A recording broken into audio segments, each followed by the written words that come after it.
Hi, it's Janice Tuck here and welcome to another Music Teachers Q&A video. Now this is the place you want to be if you want to have a more successful, fulfilling and fun music teaching career. Now once again, thanks so much for your feedback on all of our previous episodes so far. The input that you've been putting in this is just fantastic and gives far more value than just my few thoughts on video. Now I'll continue to be there so that when you leave your comments, I will try my best and get back to you all personally, or someone from my team definitely will.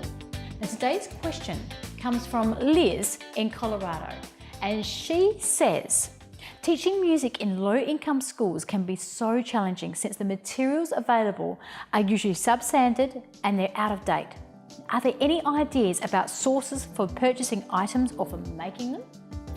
Okay Liz, well have I got some ideas for you in this one, because we have this question loads and loads of time, and thank you for submitting this. Now firstly, I've got a little assignment for you this week, and that is to go and have a look at an old favourite movie of mine called Sister Act 2. Now you might have seen it already, but when I heard your question, it really made me think of this right away. Because in this movie, Whoopi Goldberg plays a nightclub singer who's on the run and is hiding from all the bad guys, and ends up pretending to be a nun in a school teaching music. Now she goes to the music room and finds nothing. She says to the principal, "What about resources?" And you can imagine what the response is. So she says, "We're going to have a choir." And she does this amazing thing. She inspires the kids, and the movie ends with a brilliant performance of Oh Heavy Day that I'm sure so many of us are all familiar with. Anyway, the point is that we don't all have to be a Whoopi Goldberg, because obviously we can't. And obviously real life isn't like the movies as well. And we might not have the same level of skills, and things might not happen for us like that. But you know what we can do? We can approach it with the same sort of level of energy and positiveness that perhaps Whoopi was able to show us through that film. I believe it really can give us some sort of inspiration. So go ahead and catch this film if you haven't seen it for some time or haven't seen it at all. Now on a more practical level, there are a few things that you can do. In the USA, I know you have a brilliant site called donorschoose.org, because here at the Fun Music Company, we often support projects on there from music teachers, so we can put funding back into where it belongs, which is in the classroom.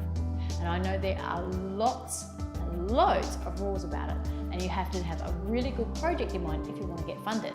However, I do encourage you and anyone else in the USA who wants funding to go and have a look at it. Now, I'm not really aware of other sites like this in the UK or here in Australia yet, but I do know a general site called GoFundMe where you can go and set up a project from anywhere.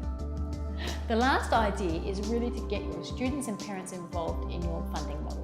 Now, I was most inspired by a teacher that we met last year when we did our virtual music education conference from Albuquerque, and his name was Rob Janoff.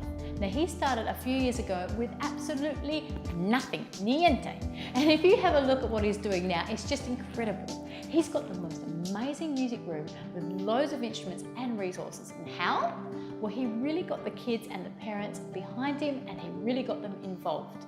Now you can really start small too and get them to do a concert and raise money for a new drum kit, keyboard, or something else that you can collectively need as a group, and let them know that every cent of this is going to go into the pot at this concert and will go towards a specific thing.